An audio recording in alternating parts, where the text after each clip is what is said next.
Tumba turi guhunga intambara iri muri Kongo. Intambara yatangiye ryari yakajije ryari? Yatangije saa 12 za mu gitondo. Mbere gato y'amasezerano ya Washington imirwano yakaze hagati ya FARDC ndetse na M23 buri ruhande rurashinja urundi.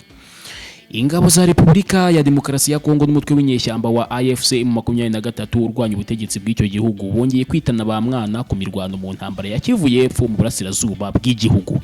Itangazo wasohoye kuwa kabiri umutwe wa M23 wamaganye icyo wise uburyarya bw'ubutegetsi bwa Kinshasa no kuba gashoza ntambara ni mu gihe iyi M23 ikomeje kuvuga ko mu ruhame ubutegetsi bwa Kinshasa bugaragaza ko bushishikariye amahoro ari nako bukaza intambara mu mpande zose. M23 ivuga ko ibitero bya FARDC byakomeje kuri uyu wa gatatu mu ntara ya Kivu ya ruguru na Kivu y'Epfo. Ishinja FARDC gukoresha indege z'intambara, indege nto zitajyamo umupilote arizo zizwi nka drone n'intwaro za rutura, aho abantu baherereye Kamanyura bakomeje kuvuga yuko amasasu imbunda ziremereye ziri kujya zava mu Burundi zikaza zikagwa mu baturage. Ni ibintu byo kwamaganwa, ni ibintu bitari byiza.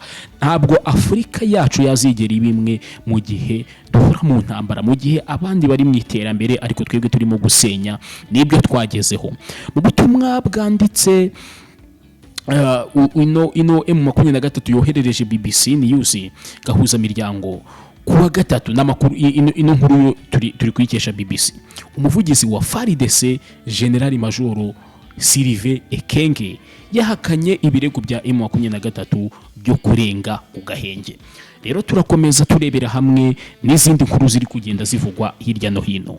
Amaze kutumenya barimo baratwirahira, nitwe dufata amafoto meza ndetse na video nziza. Ni Joy Photography. Ese wa ufite birthday, ubukwe ndetse n'ibindi birori harimo nka za bridal shower ndetse n'ibindi birori byinshi cyane tutavuga akakanya. Niba udukeneye hamagara nimero 079556 110 7.